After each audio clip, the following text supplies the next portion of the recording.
No, Rabbi Side, good evening. I want to tell you a shir today. You know how it goes.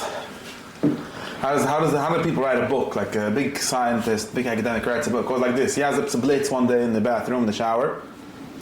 And then he finds some armakoimes, some sources to add to it. And then he makes a parish based on that, on 3 other books. And then he has a whole book. It takes him 2 years to write. Another year to get approved to the approval. And then it goes to the approval, approves it. And then the publisher publishes it. And then the book gets published. And then it gets reviewed if he's zoiche, then it gets reviewed by 2 people.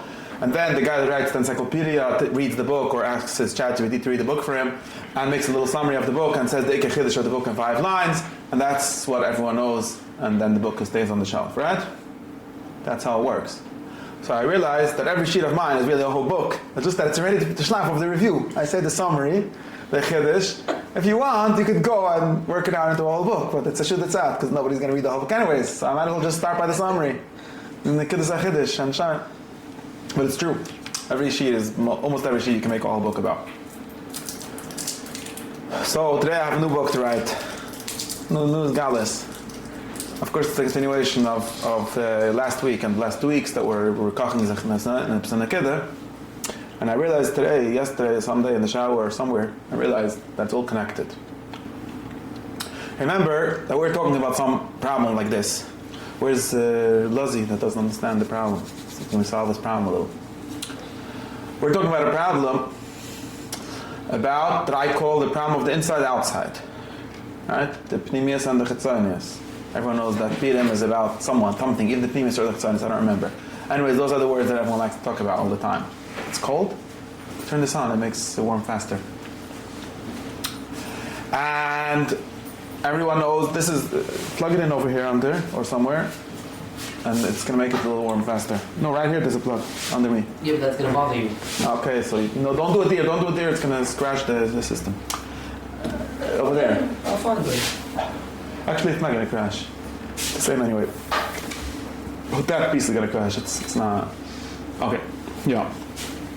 Anyways, we're warm, it's very warm. So what am I saying? We were discussing this in the sugya that's called pnimiyus and chitzoniyus, or inner and outer. And the other was very tzamished, especially Rabbi Lozer, that was here last week and didn't show up today. What are we tzamished? That tzad we're going with shit Rambam. We're trying to teach the Rambam's shit. Tzad on one hand, it seems like the Rambam's shit is very external. It's all about actions. And you already told me there's a Rambam that the Chassidim misread and so on. But Lemaisa, that's how I understand it. Tzad Sheikh, the Rambam was Chas V'Shalom not a matter in Litvak. Of course. The problem where he was like... This is the problem that we're stuck a little bit. Okay? Tzad Sheikh, we're about inner being a person. We're not about being a machine that produces things. We're about being a person, a kind of person, which sounds like an inner thing. So what is the Ike? What's the Nekudah of the Yid? What's the Nekudah of the good person? Is it inside or is it outside? The Olam is very tzamished about this. The chicken or the egg? Like, where does it start from? Not only about the chicken or the egg, it's about what is the definition? What does it mean to be a good person? Right? Now, last week we got into this Nekudah that there seems to be also a shala. This was my ikar theme last week, but I want to give you more context for it. Maybe we'll understand better what's going on. We got into this Nekudah that there's a shaila. What does it mean to be good on the inside? What does it even mean? And I will tell you right now, there's two things that means. I'm saying too much of a drusha. No, I'll get back to reality soon. There's 2 different things that it means. What does it mean? Everyone, all the Bible should come and Purim and say, you should know, even if you're wearing a mask, you're good on the inside. What does this mean that you're good on the inside? What does it mean? What does it mean? I'm serious now. I hear all these drushas. I went to shul on Shabbos. Someone gave a whole shmuas about the Mishkan, not to be lishmi. And Achlan said that means it has to be lishma, which means it has to have good intentions. It's total misreading of the Rashi. Don't tell him, I didn't tell him Rashi this, I'm not telling you who said it. It's total shtis and pshat that Rashi doesn't mean lishma, no shayches. And in any case, and therefore it has to be nidvas alev, and this whole shtickle Torah about the heart that makes the Mishkan, because Hashem, Rashras Hashchin is not in the Ma'asim, it's in the Leiv. They already heard Mashiach Friday, that doesn't answer the kasha, it makes the kasha worse. Why is your Leiv better than a building? Nobody knows. But that's what this guy thinks. But there's some intuition behind this. I just don't know what it means. What is this? What are we talking about even when we say this nidvas alev, the rotzin alev, the pnimiyus of the idwan? What do you mean? Could you tell me in English what does this mean? Does anyone know what it means? Do you know what it means? Yeah, what does it mean? It means that we don't use the external. That's a microphone. No, the external. What is external versus internal? What does they think words mean? That means nothing outside of the you is what makes the you good or bad. It's the you that makes you good. Okay, could you... That's what it means. Could you elaborate, like spell it out, tell me what this means? Of a different language and words that make sense to me. What is this you? Yeah, so let's say I'm a very talented person, right? Yeah. And I wear a police uniform, right? Yeah. So the person say, you're a bad cop, right? So now you're a bad person. Let's say, right? Let's say. You gotta come out, yeah? But in other words, the uniform is now telling me what I'm supposed to be, right? And let's say I'm bad at being a cop, right? So now I'm bad me, not bad me, but I have more good talents. I have 150 good talents. I could be the best comedian, I could be the best writer, I could be whatever.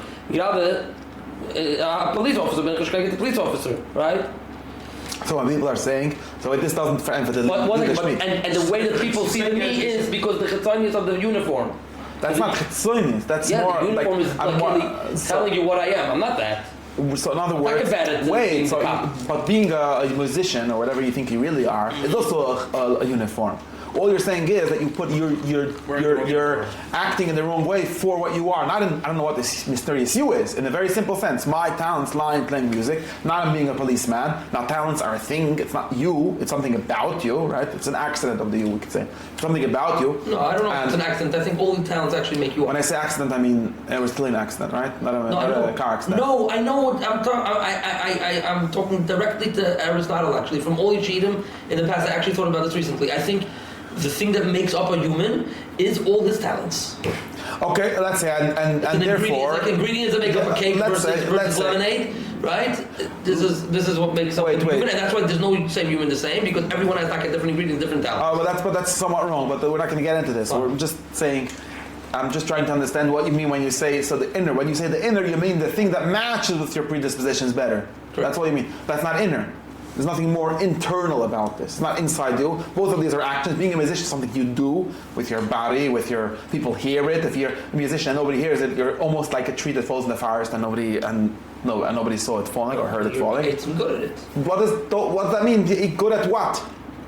Good at, you meaning like a good at what? You're good at what? Exactly. You're good at what? At playing music. That's something that you're doing. The being good, which you're calling be'etzim, is nothing. Could understand. It's just an ability. Be musical. So when you're sleeping, you're also a musician? Definitely. Okay, and what's the point of that? To have musical dreams. Okay, then you're doing something in your dream. Let's say a dream is something or not. That's a different question. What I'm trying to get at is, what you're talking about is just a person who is doing the wrong thing. Like, I'll give you a mushal, because people are confusing. Tables are simpler to talk about. I like talking about tables. All philosophers like talking about tables. You know why? Because they give their class by a table, usually. That's why. Or a chair. You'll notice the philosophers love talking about tables and chairs. It's because the most obvious physical object they've ever seen. They're never outside. They never see anything besides their tables and chairs, like classroom people. So, anyways, if I would be like on a walk, I would say a tree. Or if I would be a normal person, I would say a human. But humans are too complicated to talk about, because a lot of things. But anyways, so let's for example, I'm explaining what you mean when you say pnimiyus. When you're saying it's not pnimiyus, just say it's not internal. It's just a very simple definition of a function, right? If I use a table, this is a very nice table, and it's the correct table for giving my class at, let's say. If I'll use it just to block the door, that is mostly not using it as a table. It's using it as a piece of wood, which is kind of a strong piece of wood. It blocks the door. It might even do that well. Might not do that well because it's not strong enough to block the door.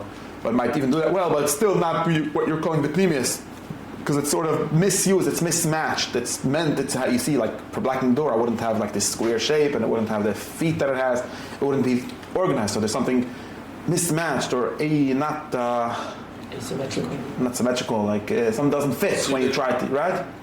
Ill-suited or yeah, it's ill-suited for blocking the door, although it can be used for that, but yeah.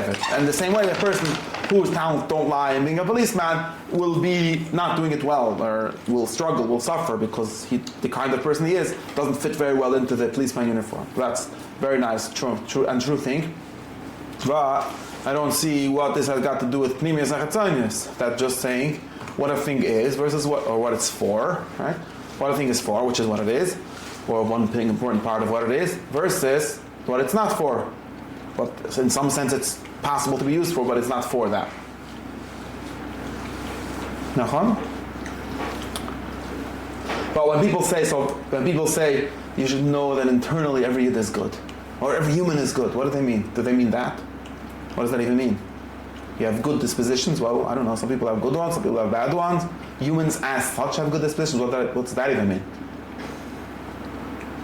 When we speak of good and bad, obviously we're speaking after there's good and bad humans, right? It doesn't even make sense to say everyone is bad, some good, when you mean to say, well, humans are good at humaning. Well, yeah, I guess they should be good at humaning, or at least it should be possible to be good at humaning, but that doesn't make them good humans. What are you even saying? Mm-hmm. Doesn't seem to mean that. I agree that vart, what you're saying is a true vart. I don't think it matches very well to this prioritization of the interior. I don't see that that's what someone's saying when he says you have to do lishma. You have to have a good mean it well, or have a good intention, or have a good ratzin, have a good will. Those are not the same thing as what you're saying, right? That's something else. So what does it mean? Do you know what it means? I really wanted to go to that yid and ask him, could you tell me a mushal of what should I do because of your drusha? Like, what do you mean? But I realized that it would not be nice, so I didn't. And I'm thinking about this all week. What does this mean? And then I discovered what it means. Maybe it would be very nice. It might have been very nice. It's true. It's hard to know. It's a new yid. I don't know him very well yet, so I don't know. I have to learn him more. No, it's like you see a person that's limping and you could fix it. That's true, but that's a different shmuz, so we'll talk about that. Because you're not internally good, or you are internally good? Why I don't do that? No, it's true. It has to do with the mitzvah techacha. It's a very complicated discussion. I had a sheet about this in Muncie and Shchodesh. I don't know. I didn't send you the sheet, but we'll talk about that. It's different baya, not the one that I'm talking about right now. That's Shampidim. We'll talk about it again because it's very important. Remind me if I don't. Write down your notes that I should. I'll check. Now, I want to say something else.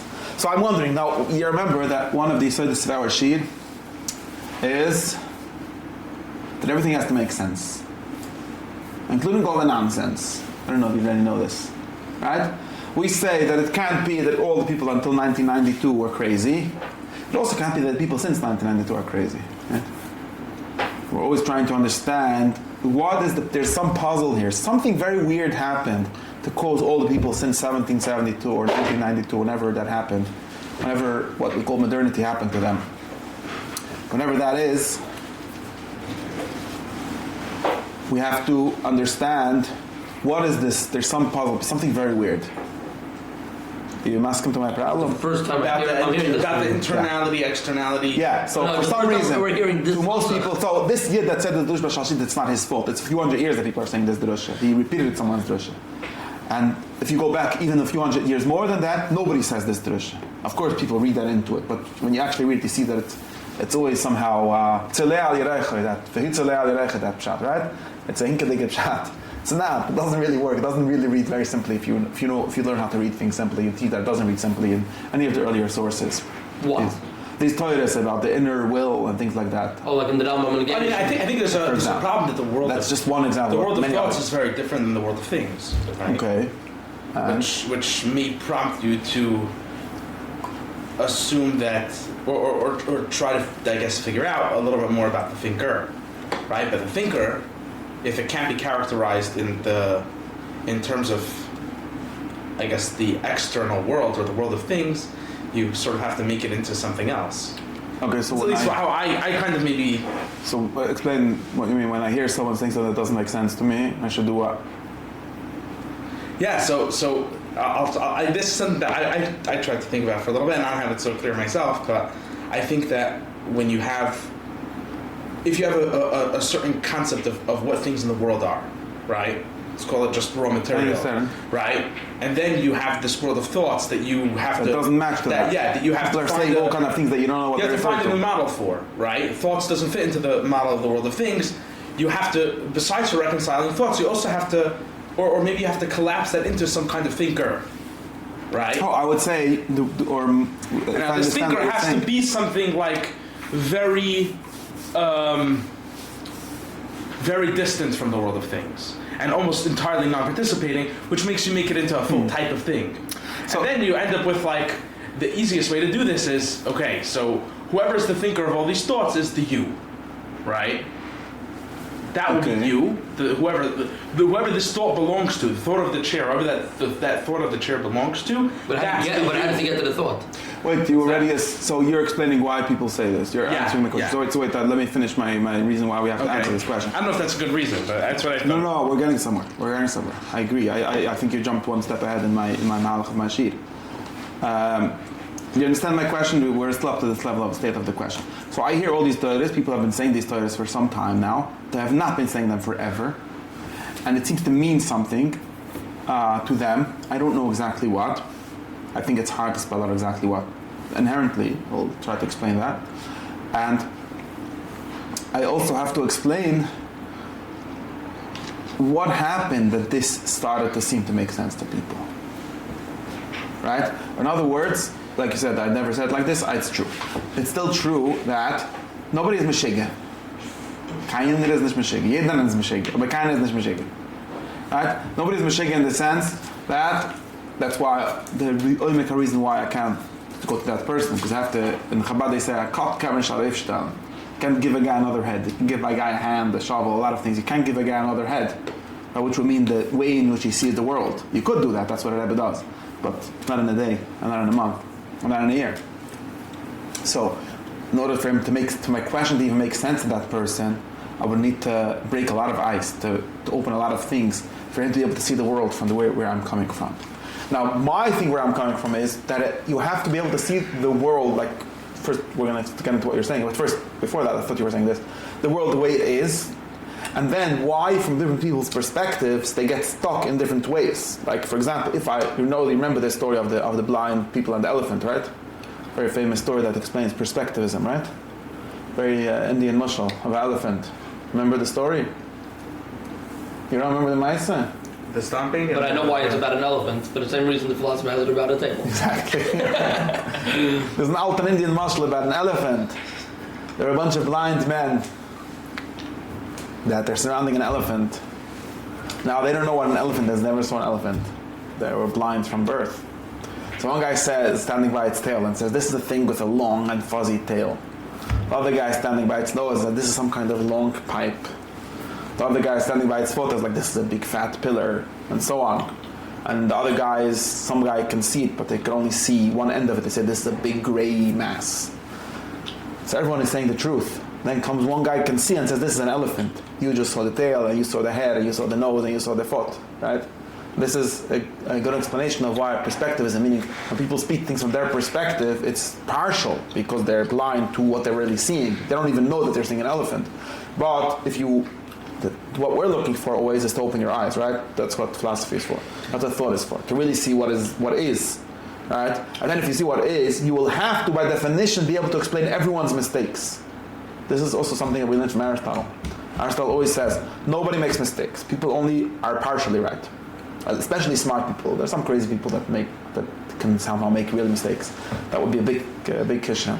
But usually people, the reason they say something is because they're looking at something from one perspective, and now when we're talking, this is a physical motion, but we're talking conceptual things, because their concepts are constructed, forcing them to see things from a certain perspective. That leads them to certain problems, right? Certain aporias, certain puzzles, which cannot be resolved from their perspectives. Like Kvegas kashas, right? All the Kvegas kashas are right.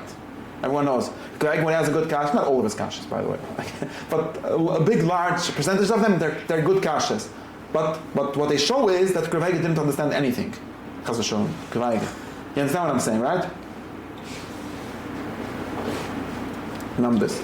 But Kvegas kasha is always a good kasha. It's like a very big kasha. It's always, if you accept all of his assumptions, of which there are always a lot that he doesn't even sometimes realize or doesn't spell out, his question, you can't budge it. You can't move it. You could make up a funny teretz like some Achrayim do, but everyone understands that's not a good teretz. You make another ekimta.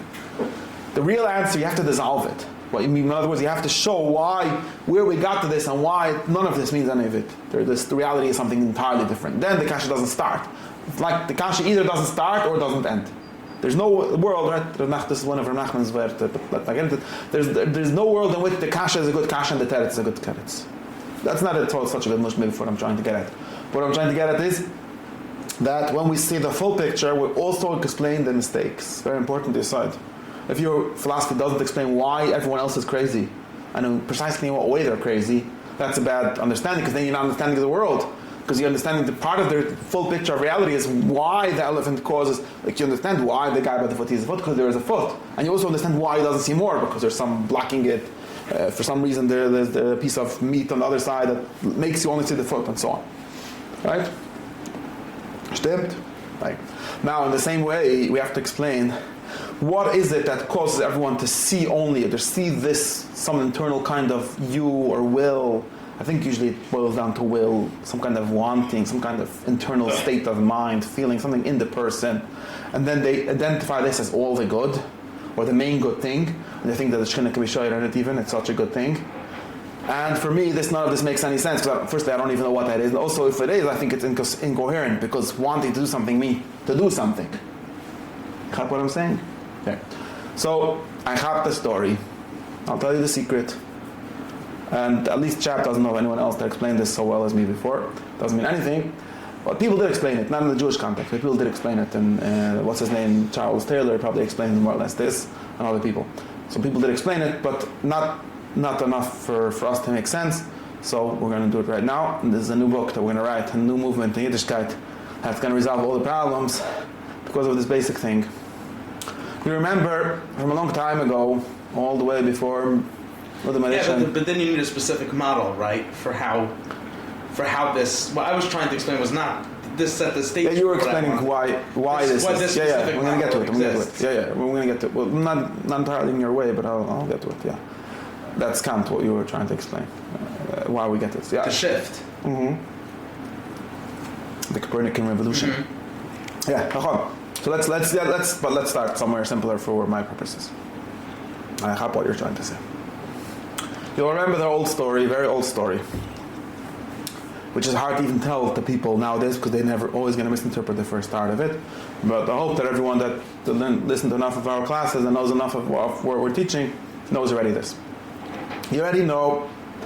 Today I saw a book, one of these books that's written for teenagers that are not very smart but a little smart to defend Yiddishkeit to them. If you're a little bit smart, then you right away see that it's fallacious arguments mostly. But for people that are a little smart, maybe it helps. If you're very dumb, then you don't need the book. So I'm not sure who the book is for. But anyways, with this book, it's explained, and what he explains is true, but also because of Nebuchadnezzar's blindness, he can't explain it correctly. Explained that everything in the world depends on one thing: if there is a God, and if there is a God, that things have a purpose. Also, something that you have to help me. I had a dream this morning about that. There's going to be you heard that there's a meaning crisis. You're not on YouTube enough. There's a meaning crisis. Did you hear of it? There's many crises, like the Shidduch crisis, the Didis crisis, whatever. I don't know what other crises there are. Tariff crisis. Yeah, there's a meaning crisis. There's a lack of meaning in the world. Meaning. What did you think I say? I thought it was a meeting because everyone's always having meetings. No, they're always having meetings. That's because of the meaning crisis. There's a meaning crisis. Did you hear of it? So I had a dream that the government set up an office of meaning, and they're going to give out meaning to everyone. The communists said everyone should have the equal amount of meaning, and the capitalists said no, everyone should have as much meaning as they deserve, and so on. That's going to be the new ministry of meaning. Misrad HaMashmut, exactly. And they're giving out, and wherever they find some shtut with there's not enough meaning, they send a big truck with meaning. So, this is what I dreamt in the morning. And what kids are the like the shluch? The good dreams are always like right before you wake up, when you're halfway asleep on a halfway awake. Mm-hmm. And I couldn't figure out like how is they going to give out the meaning. I woke up with the question like, is it going to be a supernatural? Does this mean like they're going to somehow give meaning to things, or is this like some physical way? I couldn't figure out how the story continues. That's a meaning, Misrad HaMeaning, giving out meaning. Misrad HaMashmaut. Okay, Rabbi Yisai, בכך אנחנו מכריזים על משרד ממשלתי חדש, משרד המשמעות. כל מי שחסר לו משמעות, יבוא ויירשם לתור, ויקבל בדיוק כמה משמעות שהוא צריך. It's fill out a few forms, but besides... Of course, you got to fill out a lot of forms. Okay, now Tachlis, there's a meaning crisis. And this Yid said that Why do all the Dashanim speak in this tone? Can you explain to me? Which tone? I don't know. Go on YouTube. All the Yiddish Dashanim, they all speak like this. And this Yid said that everything depends on one question. If there's a God, and if there's a God, then He created the world for a reason, and therefore everything has a meaning. And if not, then nothing has a meaning, and then, therefore, you don't have to go to yeshiva tomorrow morning. That's basically this guy's Derusha. And he wrote 900 pages about it. Somehow. Now, this Yid is right, 100%. Ma'abaya, that it's backwards, right? Not that if there's a God, there's a meaning. If there's a meaning, there's a God. Or one way of saying it, right? What do I mean? That in the olden days, everyone understood. I mean, not everyone. This was discovered by Socrates and maybe by Avram Avinu. That's what it says in the Heilige Sefer HaKudesh Pharaoh. That it doesn't make sense to talk about the world without explaining what it's for. Any natural thing, not because it's a God that gives it meaning, right? Because to explain what something is, you need to explain what it's for. Remember? This is called by the fancy Latin, fake Greek word teleology. But we're not going to say that word because it doesn't help us. We're going to say the word meaning. Meaning is the same exact thing. Right? What is the meaning of something? What it's for. You cannot explain a table without explaining what tables are for. That's just what it is.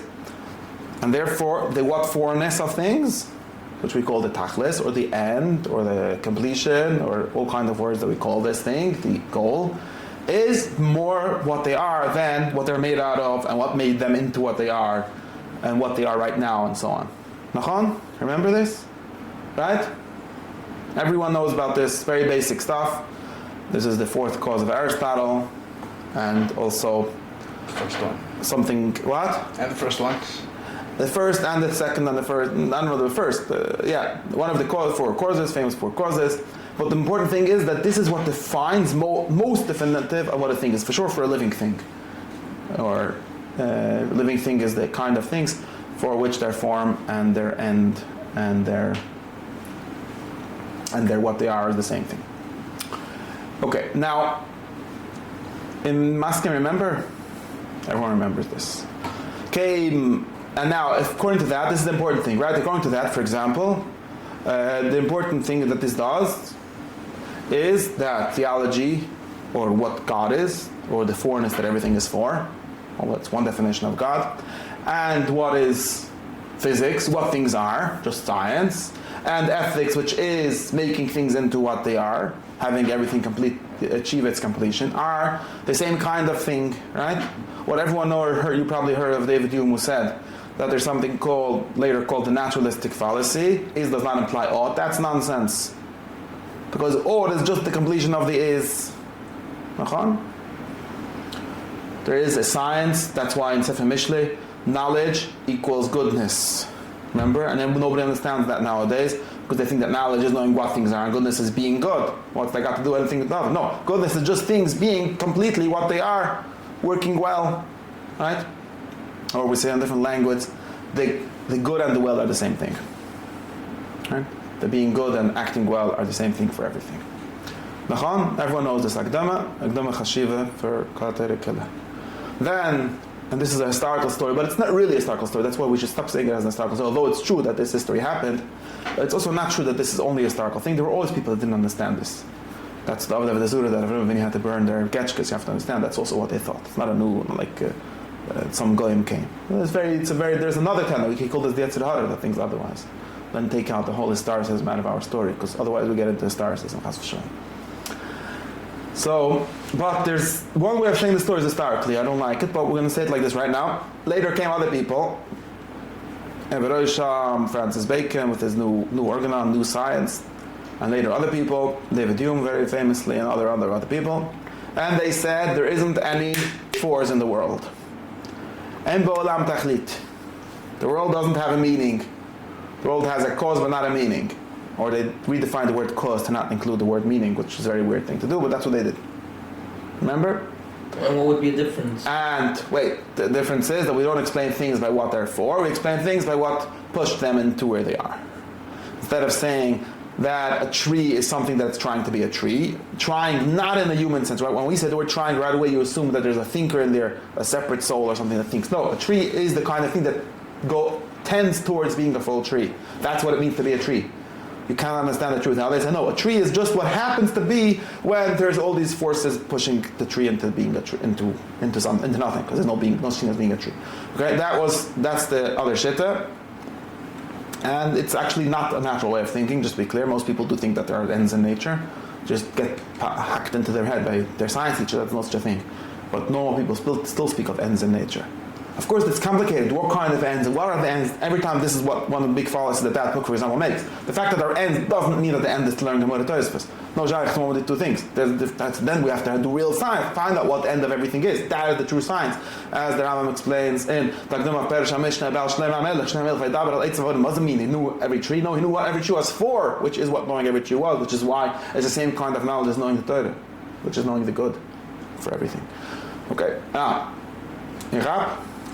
but in any case, and if the good is causally prior to the partial existence of things, which tends toward the good, that's what Torah Kadol means. But anyways, that would be like a more platonic way of saying things. The point is now, we're going way too fast. I have to go back to my mode of saying Adrish, because at least I can slow down. Causes without purpose. Exactly, there are pushes without purpose. Their purpose is not a real thing. Now, and cause just means where it comes from. Exactly, or its history. That's that's the oimik of why everything turns into history. Because cause, explaining, just means where it's from. It doesn't explain what it is and where it's going to. That's why I'm against history. Because I'm for where things are going to, or what they are, which is what they are is explained by where they're going to, and not where they come from. Because where they come from is true. It's not like I deny that reality, just that I deny that being the most important fact about things, the most explanatory fact about things. And I think that's as obvious to everyone that thought for 5 seconds and stopped being brainwashed. Now, but this is just me doing rhetoric. Of course, these people are smarter than I'm pretending now, and there are reasons why they thought all these things, and you gotta learn this very seriously. But I'm just doing a short overview for my book. This is just a review of the book, remember. This is not the book. Now,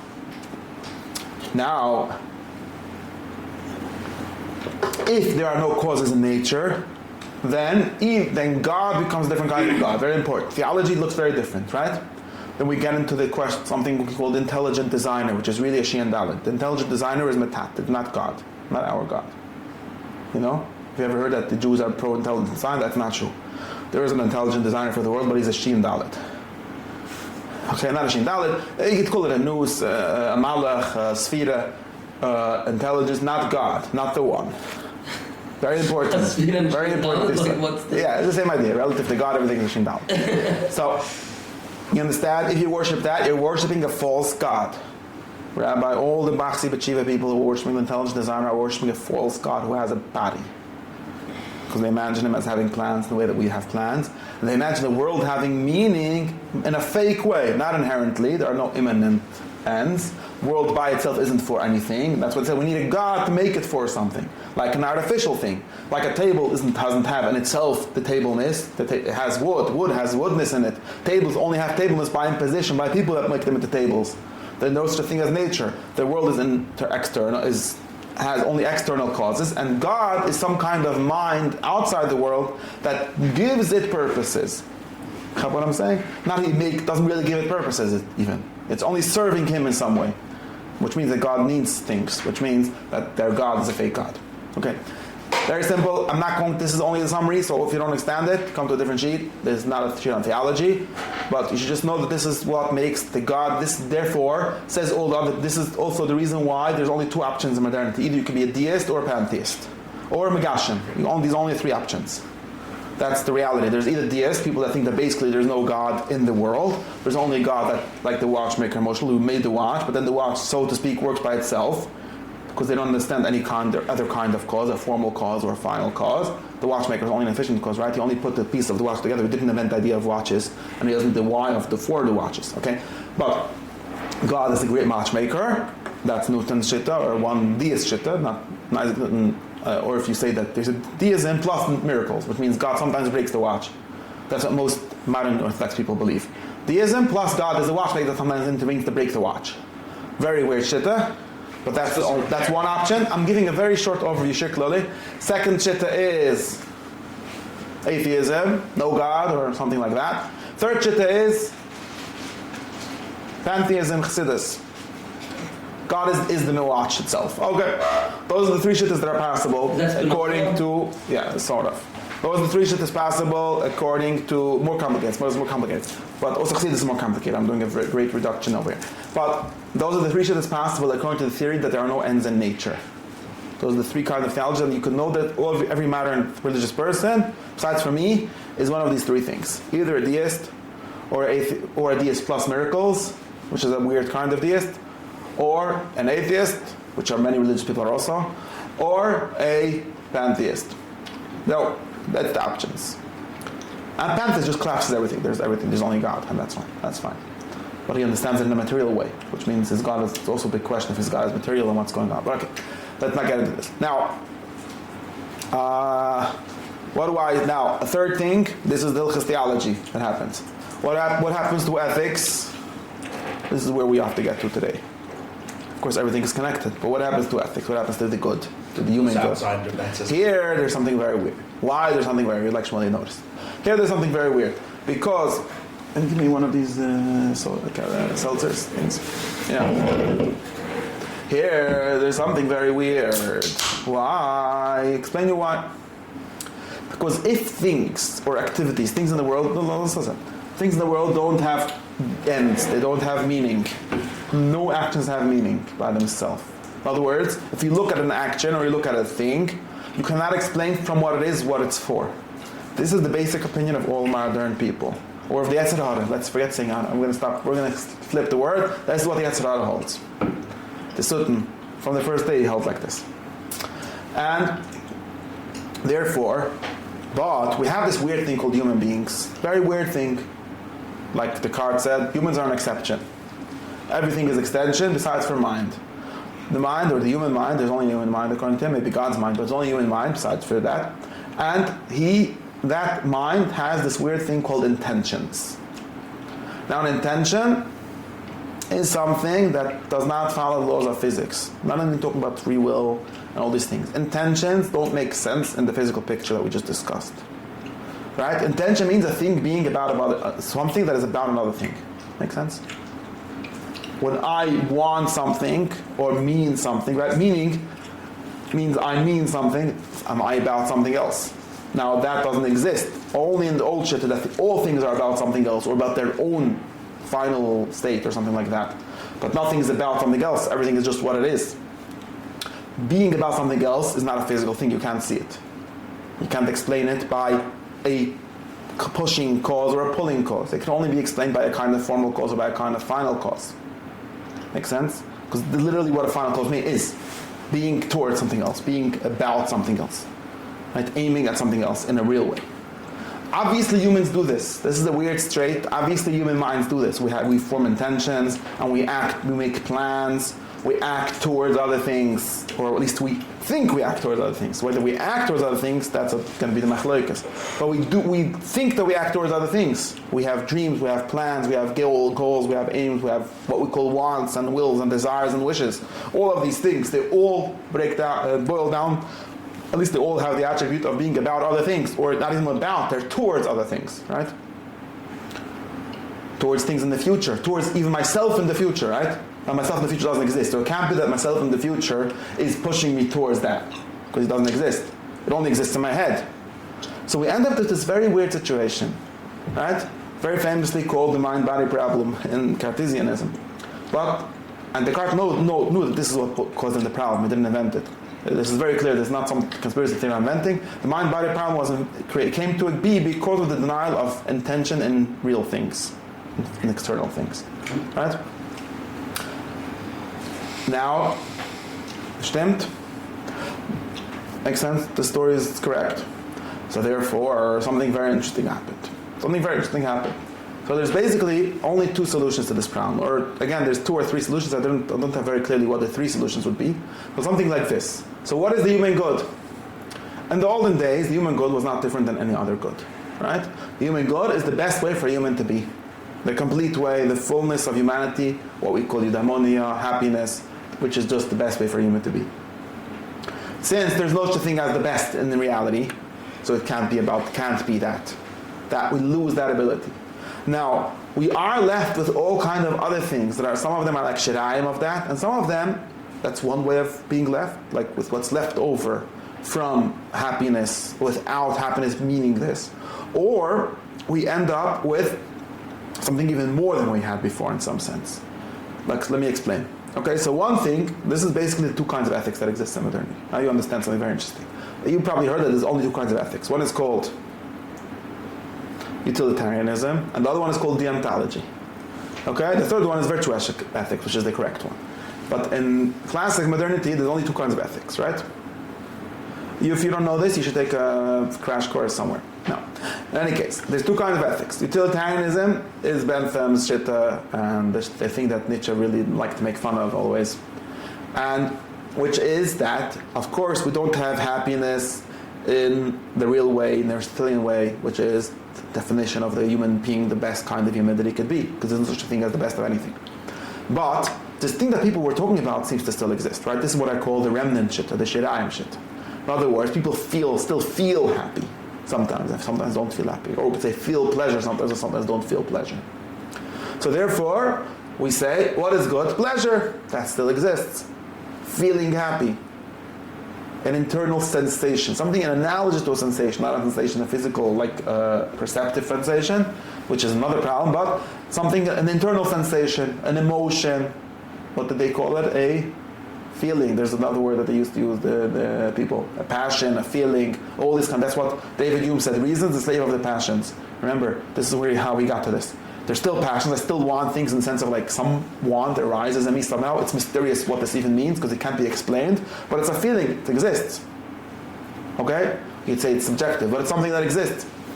And therefore, that is what you end up in saying. So what is good? So even if you want to make this into somehow sound good, so just being about your own feelings of happiness and pleasure sounds really evil, although some people just bite the bullet and say that. If you want to be nicer, you say everyone's happiness. For some reason I should care about everyone else, I don't know why, but we still have this mentality that ethics has something to do with other people also.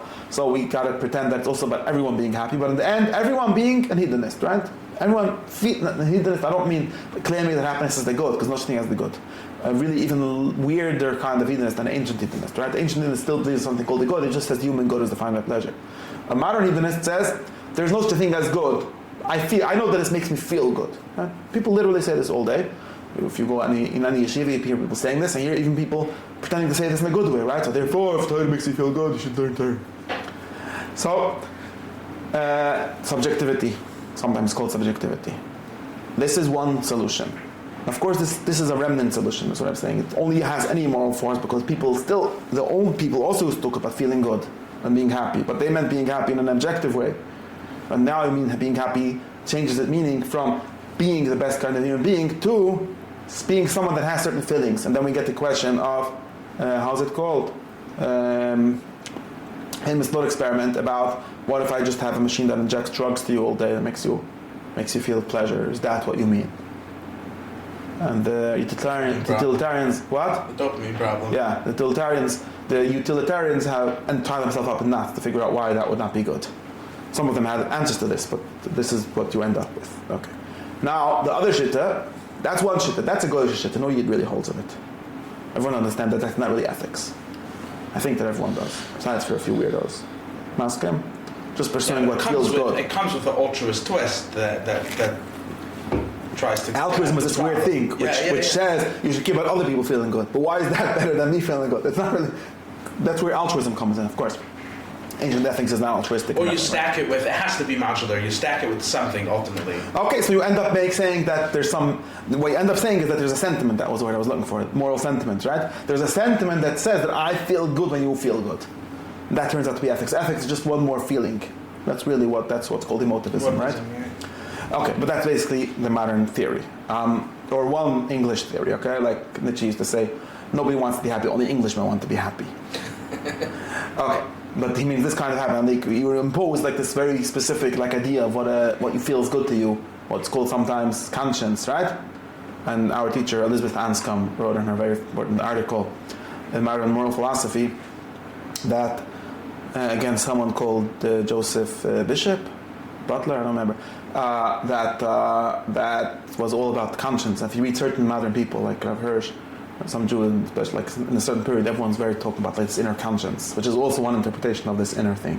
like everyone knows internally what's good. And then Freud said, yeah, that's your mother's voice. But anyways, and she says, well, seriously, I know people that internally really want to kill everyone.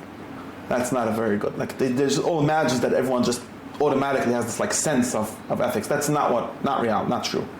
But but really that's just one more feeling. There's no reason to think that really not true, or this is like yeah, it's really not true. This is games.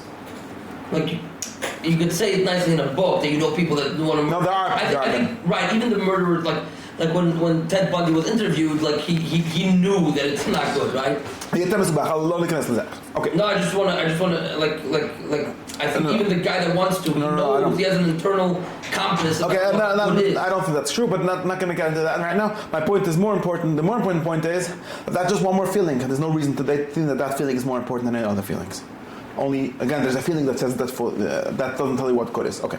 No, but once again, hold on. I think we're also confusing the word feelings here. There's two feelings that are going on. Feeling here means a sensation. That's all it could mean. That's what it means in this shit. Right, and then there's like a feeling like, It's the same thing.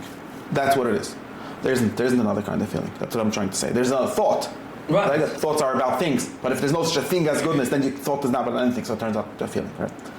The difference between a thought and a feeling is that a thought is about something, and a feeling is not about anything besides the feeling. Hold on. Can we not run a second? No, we can't. We have to go quickly. It's one time. It's already time. Why is the thought of me not hurting you? Yeah. Let's not argue. Let's not argue now because I'm trying to understand what you're saying. You understand what I'm saying, but now let's move on. I don't. Okay, if you don't, then come after the and ask kashas. Okay. First adaptation. Now. Because I'm just going to end up explaining to you at length, but I don't have time for that. It's very simple. What I have to say is like this. The other shitta is what we call, what's the other shitta? Maybe this is something like what you're saying, I'm not sure. But the other shitta is what we call deontology, okay? Deontology is obedience of the moral law, okay? That's what Kant said, and that's what Litvak say. The first shitta is no Yid, I know it really says. Maybe there's some weird Jew that says that, like from Jew, like religious person. But the other shit is basically what every Litvak says. Well, Chassidim sometimes say hedonism, then they just say your real feeling is Hashem. But I don't know if that counts anymore, because that sounds very much closer to the objective happiness in the end. But it might be, in some sense. Some Chassidim, I know some people that interpret Chassidus that way, but I don't think it's a classic interpretation, so I don't know. It's an interesting question. And I wonder if, it's very complicated. Okay. But the other shit is to say that there's this shit also doesn't have a source and also ends up relying on something like what you're describing, that they're closer to whether you're describing it, not a feeling that makes me I feel fuzzy inside, but something like I feel outside something. I feel something imposing on me. It still ends up being kind of a feeling. But that's a criticism of like Kantianism, that it's also a kind of emotivism. But it's something, it has to be something in some sense from the outside, or something like Kant says, you give your own law. But a law is by definition something stronger than you. And you have some kind of idea or obedience to a law which doesn't say anything. The law is not saying anything, right? The law is not the fact, right? In the old way, the law is only the fact that this is good. You might not know it's on letting you know that this is the good way to be a human being. And in this way, there's not such a thing as good people or good anything, but there's such a thing as acting in a good way. Now, what this does, and the second way is really where I'm heading. What this does is, what this does mostly is that it makes the relation between the action and the goodness of it very far, right? Because remember, if there's just things that have ends, then there's good things and good actions and bad actions. Good actions are the ones that lead the thing to the end, and bad actions are the ones that destroy it. It's very simple. It's the din in the action. It's not a din in the intention. But if there's no such a thing, but we have some kind of idea, like a very general idea, something like following the moral law or going against your base feelings is the good, right? Doing things for the purpose of following the law and not for the purpose of being happy, right? If that's the Kantian kind of shit, the deontological shit that says that the goodness of moral action is in following some kind of recognition of a moral law, of a moral truth, or a moral goodness, which is not connected with what you want, it's not connected with what you think and so on. It's connected with some kind of obedience to a moral law. It ends up being kind of obedience. Has to do with society? No, not society. Society is just one more person, a lot of people. It's a God. It ends up being God. It ends up being God. Can't say explicitly that this is God. God is this. So one of the reasons that he believes in God is because he feels that there's a moral law, and God. There's no way to explain it without a God. There's ways of doing this atheistically also, but it ends up being something like a God. Now, but is there a way to challenge this? If you live, let's say in Africa, there's one type of way. I'm not worried about this. I'm not worried about this right now. There's different problems. Those are different problems. Those are problems. All these shittas are going to have these kind of problems. I'm trying to get at the form of the shit. What I'm trying to get at here is that now, if you have this idea of what good is, and this is what every like and many Chassidim also think what a good is, then your connection with it, the way in which your action is good, becomes something very internal. What do I mean internal? When I mean internal, I mean precisely this thing that humans have and doesn't really exist in the world. Right? Remember, according to this shitta, there is something humans have, which is subjectivity, or being about, the ability to be about something, the ability to be towards something, the ability to want, we could say, right? Now we call this word wanting. The ability to want or to desire. No, desire was always a specifically human way of being towards something. But now humans are the only things that are towards something. So now desire or intention is this very specific and weird and inexplicable in some sense human kind of thing. Maybe this is a human separate soul that can do it. That can be about something else. That can be wanting some other thing that doesn't really exist. Now the wanting doesn't either exist. It's only like a mental fact. It's only something internal. And now this turns out to be the only thing that can make you good. Because just doing something, if you do a good thing for the wrong reasons, is not even shaloi lishma. Remember, the whole thing of shaloi lishma doesn't really work in this shit. It becomes very hard to explain, and you notice that many people have a big problem explaining it. While the Rambam thought that this is simple and the most obvious moral factor is. Right? Why? Because according to this new shitta, the only thing that makes things good is the way in which you intend being good by it. That's what the goodness consists of. The intending being good, intending of being this universal moral law, or intending to be a universal rule, all kinds of formulations of this same thing. But the only way in which what you're doing is connected to that, what your action is connected to that, is in this internal state, or almost a feeling. It might be more than a feeling if you want to say it that way, but it's just a feeling that I'm doing the good thing. Because besides for feelings, and we don't have an explanation for feelings, because feelings is this weird human thing nothing else has. There's no feelings in the universe, right? The universe doesn't care about you, this statement? The universe doesn't have feelings, only you have feelings, right? Only humans have aboutness, only humans have intentionality. Now, according to this shit theory.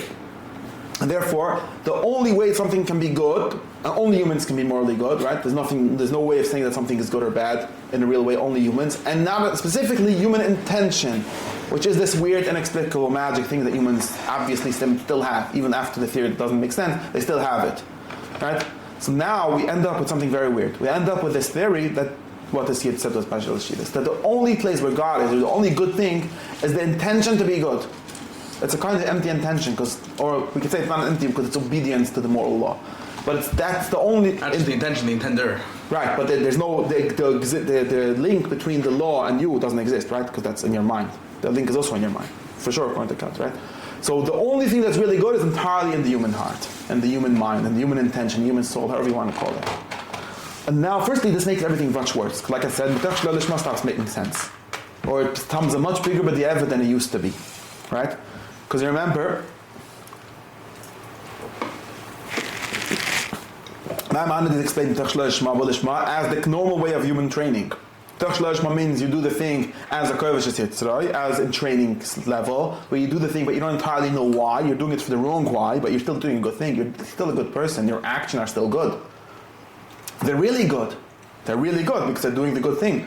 They're doing the kind of things a good person would have done. Are they fully good? No, because what we call your internality, you're not good. Because in other words, you don't know why it's good. So you don't do it for the sake of itself. You learn for the sake of money. But learning is still really good. Because goodness is still a property of real things. So learning is still really good. It's you that are missing some part of the goodness. Your mind doesn't understand it. So you don't mean the learning, you mean something else. But that doesn't make it entirely not good. Versus according to the Nushit, that when you learn for the sake of something else, that's totally worthless, like the Kotzkot said. It's entirely worthless. It might be worth in some weird way. All the Chassidus start with this assumption. If you read any Chassidish text, you see, they all say, well, I heard that but it doesn't happen. They all say this very weird statement. They say, well, our experience shows that it doesn't work. We need to add something to this. Because all the Litvaks never got to lishma. That's what they say. And therefore we have to add chassidus and kavana and all kinds of things. Because lishma doesn't work. This is a statement arises because of the destruction of the understanding that it always works. According to the Aristotelian theory of habituation, being basic moral training, it always works. Because once you, I mean, I can't say always. There might still be this like problem where sometimes people stay by that stage always. But it works. Firstly, it's still really good. It's not that the goodness of the lishma is only like Baal Shem Tov says, when you'll become lishma, you'll be malish lishma. You know these stories of Baal Shem Tov. I mean, you can interpret that in the correct way. I'm not saying, but I'm explaining that there's really goodness in being pretend a good person. Because goodness is a property of things. That good person is not a fully good person. He's still a halfway good person. Because you could say his heart is not good. Only his actions are good. Other actions are really good.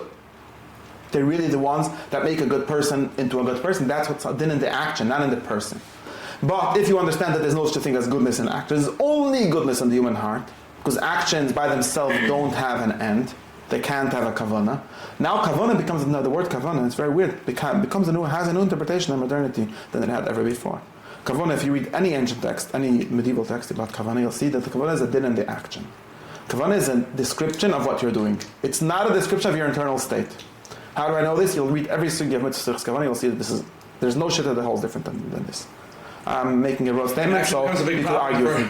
But this solves most of the kashas about the sugi of mitzvah kavana. This is it. And the same thing about Lech Machshavas in Milchus Shabbos. There's none of these are about your internal state. They're all about what the action is. Because what explains an action, of course your internal state is part of it when there's human actions. Humans act by internal states. I'm not saying internal states don't exist. I think that the goodness is not contingent only on that like it is in eternity. The goodness is that this is a good thing because it's for a good purpose. And the shtek also with the mishmutim, right? Because know what I mean? What I mean? But it's also incomplete independently, right? And that's on the flip What's side. incomplete? The action. You have good intentions with no action. Exactly. Good intentions are the opposite. Exactly. According to the of course, and good intentions, which are only an eternal state and are not directed toward action, which is not a thing that even makes sense in the old system. It somehow makes sense in the new ones because it's always in some way like this. Because then goodness is an eternal thing. It's just a feeling, or just kind of a disposition, or like overcoming of your own egoism or things like that. Those are entirely internal things. Overcoming your egoism, which is what people in modernity think what makes good actions good, is an entirely internal thing. Nobody cares if you give tzedakah by overcoming your egoism or for egoistic purposes, right? It's the action that cares. Therefore, when you read ancient descriptions of Shloi Lishma, it always has there's always a description of the action that is different, and I think almost always, it's actually different. Someone who learns Shloi Lishma is learning in a different way than someone who's learning Lishma. It's not just he has a different thing in his mind. It's true that the reason he acts in a different way is because he doesn't understand the goodness of learning. So their difference is very simple. Someone who learns Shloi Lishma is not for the purpose of learning, or maybe if learning itself is a purpose towards another purpose, doesn't matter. It's towards that. He's going to only learn as long as he gets money, and the other one is going to stop learning, right? The moment he doesn't get money, you're honored for it. So there's a real difference in the action. You can see the difference in what he's doing. It's not only a difference in his head. The Chassidish interpretation of Shla is entirely in your head. Because according to them, if you're learning for your own pleasure, for example, in other words, because you recognize yourself that it's good, that's also Shla Lishma. Because they end up with this entirely outside giving of purposes to the world, where the world is utterly empty of purpose, and only God gives it purpose, but He doesn't really give it even, right?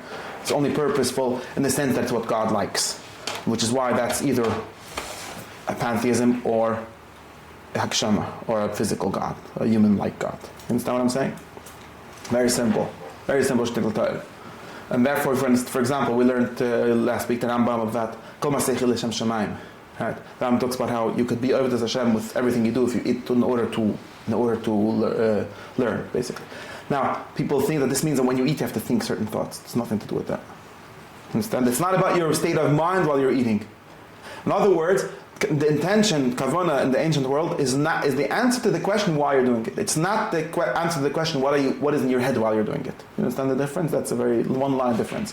In modern days, kavana and most Chassidish Sforim, lishma, kavana, all these nice words mean what is in your head while you're doing it. And in the Rambam it means why are you doing it? What's the answer to the question why you're doing it? What is in your head the whole day? Which is why you could sometimes last week I called it what is in your head the whole day, but but does not be in your head ever. It's the answer to the question. This also the answer to the Chaim's Steve on the Rambam. It's the answer to a lot of things. So the answer to why now the clapping before Megillah, everyone should have it in mind to be exactly. That's nonsense. Exactly, because the state of the you think I drove here for something else? Of course, Chaznish is trying to say this, but he doesn't have a way to say it. I don't know if it's a true answer. I think there's a simpler answer to that particular state. I'm just saying it solves a lot of things. like you're saying, there's no such a thing as you go to shul, why you're reading the Megillah, because the mitzvah to line the Megillah. What do you mean I should have it in mind? What should I have in my mind? Attention is not about having in your mind. Of course we could call it having in mind, but that's just the word. In a way. It makes it weird. No, it takes Just to be clear, what is in your mind is very important. Your mind is an important organ. What you're thinking at every moment is an important thing to focus on, but not because of the din of kavana, because a whole different reason. Because your mind is in action in itself. You could have the good kavana shalai lishma. You could have kavanas rasha shalai lishma. Because what you have because the reason you're doing it is not because it's good, but because of some other reason. Understand? It's like the Baal Shem with the shofar. Yeah, maybe, I don't know. Remember, there are a lot of Torah. Right, you shouldn't have any kavunas. Right? Is it by shofar? The kavuna is just. Yeah, I don't know. It's complicated what's going on in those stories. I can't. I don't know what you understand. We'll have to go through the whole thing. Forgot. But point is, this is very simple. No, sometimes when you're stuck on those kavunas, it actually takes away. So this is very simple. Now we understand both why in the olden days lishma is a din in the meise. Lishma nicht ein din in dein Kopf. Lishma is a din in the meise. Da meise was lishma, and da meise was lishma. Of course, since humans act with their heads, it has something to do with your head, but it's not a din in what's in your head. And this is why, of course, modern people not only can't imagine God resting in anywhere besides their head, they can't imagine any goodness, which is really what they mean, besides for in their intention, which is a very weird thing, because it's kind of useless, and it leads to this weird thing. Everyone wants to be good. No, you don't want to be good. Wanting means wanting to do. What does that even mean? But if all goodness is in something that somehow makes sense, it still doesn't entirely make sense. But that's why they end up thinking like that, because they must think like that. Now, I'm showing you why they're forced to think like that, because of their thought that there's no goodness in the real world, in the external world. So therefore, goodness has to be. So it can't be totally if what you do, because that's an external thing, and that's not really good. So it has to be what you do, and therefore it has to be that even if you do it, if you want to do something good and you never do anything good, you're still a good guy. So how would you know much of it? Even if you can, that's what I discussed this many times. That even means, if you can, in my theory, it means even if you can conceptually divide them, you still have a correlation problem, right? 1 second. That's what you're saying, right? Meaning, even if I can somehow separate the intention from the action, I still need some sort of correlate. Obviously, you have to at least say you don't want it enough or something. That's what I would say. Well, that's what other people say. Meaning even other people would say this, right? Other people, they say something, but I'm saying that they're forced, but their theory forces them to say that the goodness is entirely in the internal state and not in the act. Right, in the internal state. Which is why they end up saying these funny things, exactly, and then they end up with this. This is the question for them most. They agree that this is a question, and they make up the question. I'm using that question to show that the whole thing is absurd, but they would say, I have to say this, and therefore I have to find an answer. Exactly. So they're not crazy. They're crazy. The main puzzle piece missing, and the reason causing all this weirdness, and the whole machlokes of Nefesh HaChaim and the Tanya, or whatever it is about lishma, is all caused by the loss of lishma in the real world. Since people stopped believing that the world is lishma, they ended up pigeonholed into one of these two options. Either all lishma is in your head, or everything is because God said so, which is based on Nefesh HaChaim's shitta. Understand? Now, when you say it's on your head, then you end up with different problems, so therefore you have to say that your head is also God, all kinds of things. But that's the basic story. Just means very simple. Because according to my theory, if a person has an actual disposition to doing things, doesn't mean that I'm sitting in my room and thinking of good thoughts. That's not what it means. It's like the Gemara says, nanas v'le'asa. It has to be a nanas v'le'asa. In other words, if I'm a kind of person that does tzedakah every year, but this year I have no money in my pocket, so for this year, I'm still a good person. But at some point I'm going to stop being a good person, by the way. Because I'm really a doer of good. Right. You really are a doer, just there's something external stopping you, blocking you. So you're still considered a good person. Like, if I was never a doer, exactly. You can't say, even Aristotle, there's machlokes in Aristotle, played on this. Aristotle goes so far to say, if you never had money, you're never a Baal Tzedakah. If you once had money and today you don't have money, then we can say Machshav Tag Shvach Mitzvah Maasi. That's what the Rambam says. That's why the Torah has to promise you to have money, because otherwise you can't do mitzvahs. You can't be Baal Tzedakah. You need a body. That's what the Gon said. You need a body to do mitzvahs. Otherwise, you could want to do mitzvahs, but that one thing is not interesting. That's the big chilek. And this is, I think, the reasoning why all this, why the Sachmad, all the things that we discussed. And that's Moshe Rabbeinu's answer to the Maluchim. Klim yesh v'chem this, klim yesh v'chem that. In other words, you have to be able to do that goes to a different discussion, because there is goods for a soul without a body, just different activities. It's very interesting. When we say these two things don't necessarily connect. That's why there is an ancient, like I said, Philo. Philo wasn't, didn't anything like I'm saying that how people think. Because what happens is, the question of what is good for a soul without a body is also to do something. We're very confused. We think that souls without bodies can't do anything. They do things. It's like thinking or knowing or maybe even wanting, all kind of things like that, which is a doing. The goodness of Neshama without a gift is not that he is chulent, as if they mention hand, meine chulent tretet nicht. Etet. Was the tracht? That's also a masa. For a soul, it's a masa. Maybe for a body, it's not considered a masa. For a soul, it's considered a masa. That's its activity. The goodness of everything is a kind of activity. It's just that it's not your kind of activity. So it's not. We don't. If you want to look for the kind of thing, that's why this is weird. This is weird. Everyone would also tell you that what's in your head is very important. What's in your head is very important. Not in your head, in your mind is very important, because those are the kind of things the soul as a soul, or the thinker as a thinker, the human as a human, in the real sense, is doing. Not because that's an internal thing. It's an external thing. It's a masa. Machshuv have a masa. Well, machshuv have a masa, for the neshama, machshuv is a masa. Machshuv is a masa. Because that's what it does. It doesn't do anything else. For a body, just thinking has two meanings. Thinking here has two different meanings, right? Thinking means thinking to and thinking that, right? Or thinking a, right? Thinking to just means planning. That's just thinking roots, and therefore that kind of thing doesn't make sense without a mass. But thinking of thought that ends with the thinking. That's why, for example, according to the ancient thought, thinking about things that are temporary, it doesn't count as thinking, right? Thinking about masim, it doesn't have a ma'al of thinking. The whole ma'al of machshava, like the Tanya says, the ma'al of machshava, that's a bigger dvaikis, which is just a rip-off of Aristotle, is only true for thoughts about true things. It doesn't work for halacha. This is the Tanya's big mistake from the perspective of Aristotle. It doesn't work from the perspective of halacha. There's an answer to this mistake. I'm not saying it's a mistake. I'm just saying from this perspective it's a mistake. You can't say I'm thinking about what to do with Shashna Chasapura. Then you're thinking about Shashna Chasapura. Then it's only good, like Mashav said. How could it be that the thinking about Shashna Chasapura is better than the Shashna Chasapura itself? It can't be better. It's worse.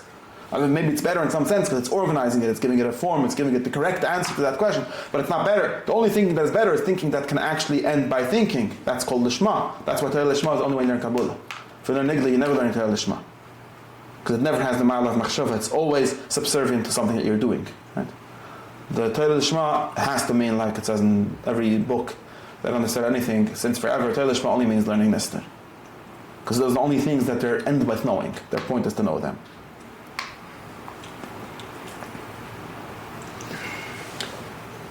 Because as much as whatever, every taz and every bach, it's only the mass of the. That's what you mean? Yeah, there's like I said, there's complications in this. But yeah, the Taz is only about, at least from the perspective of it being practical wisdom, it's only about what to do when this case happens. And therefore it's about things that are happening. If you learn it and you're not planning, for example, what's a Torah lishma? What's the biggest Torah lishma? Learn the shleim and aslasas. If you learn and you're not planning to do what you're learning, that one from that perspective will be shleim lishma. It's a little counterintuitive to what you're saying. No, from this, in the level of masa, in the level of how the level of masa, it's true. Because that's a bluffer, that's what I said last week. That's called is not learning internally, it's learning externally. That's called doig traditional doig v'achtoiv m'asufah. No, it's not learning the shema. This is about learning. The meaning of that kind of learning, the meaning, the why. Why do we learn not to speak Lishnara, not to speak Lishnara? If you learn about it and you speak Lishnara, you're m'asufah l'chitz. You're just saying the words, but you're not really learning. That's what it means. But that's not the ma'al of learning for itself. That's not Torah lishma on the real high level. There's two different meanings. So if you're learning about two meanings. First is right. Is that shaloi lishma? What? Is that shaloi lishma? Menasaf alachetz, it's called. It's not the same thing as shaloi lishma. That's what I'm asking. In this state, Menasaf alachetz. We could call it shaloi lishma, yeah. It is shaloi lishma. Yeah, would it be a it's a bul different lishma? meaning of shaloi lishma. Would it be a bul lishma? For that Torah shaloi lishma, no, because that's the exact problem. That's the text discussion. No? There's someone who learns without planning to do it. There's the moshma because it's limited, which is a different thing. Learning about the good leads people to do good. That's an interesting fact about human nature. If you learn a lot of halacha, you start being medakik about halacha, even if you don't plan to. That just has to do with Mashiach on Friday, because we are influenced a lot by what we think. But but that's a different thing. But if you learn like a doig, like doig v'achatoif, like that's menasaf l'chit, then no, then there's no mutach shlo, then it's making you worse. You're becoming a that massless amuvas kind of person because you're finding out all the tricks of the world without planning to not do them. You're actually becoming a worse person. The lishma is when you learn things that are just theory, or even in this sense, you don't yet plan to do it, like we say the moshva machzil mitzvah sense. And slowly, for example, I tell you should learn Kabbalah. You say, why should I learn Kabbalah? I tell you, you'll become a kibbul. Okay, I make sense. I'm a kibbul is a good pnimiyus. I'll learn Kabbalah. Then slowly you learn Kabbalah and you realize that learning Kabbalah is better than being a kibbul. Perhaps because it's takigit. That's the lishma, and that happens all the time. I see that. That's a not. By the way, that happens. You don't need. It's not avoid Hashem. It happens naturally because you start seeing that it's good. I know so many people that starting learning Kabbalah because they thought it's gonna be cool, and then they start actually liking it. That happens to everything because you start seeing the goodness. That's what we keep on explaining. You're seeing that it's takigishmak. Then you do it for itself, and then you do it even when you don't make money. That's the problem. That's why it's not a very good plan to learn Kabbalah and not to become a Kibbutz. But Geschmack is about the feelings. No, not in that sense. Of course not. In the sense of seeing the good, seeing how it's really good. That's why it's a bad plan. Someone who wants to learn Torah to become a Kibbutz has to actively work that way, because otherwise he might start liking it even when he doesn't make money. Many people, I know so many people that started getting into learning, they thought it's going to be a good business, turns out he just likes it, and then he stopped making money out of it because he doesn't do the lishma parts which make you money. Right? Something that really happens. It's a very normal thing, this lishma. It's not a magic, it's not a kasha. But anyways, that's not related to our sheet, that's just to answer these questions. The tach over is that Purim came, mind, and all the Purim say this Torah that Purim means that we show that the chitzoniyus is also the pnimiyus. Right? Remember? It says in all the Handige Chassidische Purim. Because Purim was like of the gift, it's not the nishma. Like Hanukkah was about the kima mitzvahs. But Purim was just about existing. Stimmt? That's what they talk about. And from here we learn that the gift from a Yid is also heilig. Now you understand what this means according to my new pshat. It means the pnimiyus is chitzoniyus. There's no faith. This whole wanting is chitzoniyus. That's when asafa lechitz. What people call pnimiyus is really what Torah calls asafa lechitz. You have when you learn Torah, it's v'sayim dolkus. That's when asafa lechitz. You're so fakocht in it, and you love it so much, and you want it so much, but you're not planning to do it. Like most people on Yom Kippur, right? They're so fakocht, but they're not really planning to do it. Planning to do something is a whole different state of mind than being fakocht. No shayach these two things. So that's called Masaf al-Achid. That's called Chanukah mit Zinta Große Lecht. It's fine. It's just. But that's the Yevunim. That's what the Yevunim say. But aber Purim, Titmel Lamas. What's the mitzvah of Purim? I want to tell you, nobody has Dvaikas on Purim. Every time tells has Dvaikas is bluffing or doesn't have Purim. Purim danst darin, man geht mit Schlechmun sein für the zweite, man geht sich Hogs and that's Lamas, and that's the whole point. At least for beginners, for Lachavayim, for Lamukim, there's also. That's the whole point. Like the Rambam says, the Ik Simcha. When the Rambam says, "Einsam Simcha gedoyle mefiorel l'samayach lev anim ve'islayim," it means literally. Das kann Torah lesen. Sag, diese Simcha, steht in der Torah Simcha. Es meint, dass es nicht sein ist chillig. No, that's what happiness is. Happiness means being a good human being. Whether you feel it or not, this is kind of problems. By the way, you feel it also, because if you're a normal man, you feel it. But that's not the point. Happiness is not a feeling. Happiness is a fact. And if you machsmayach other people, that's what happiness is. So everyone should give money to their local avyonim. My name is Laina Evim Fazich Alliance. That's a new Hasidic pshat. And Sharon should have a happy Yom Tov.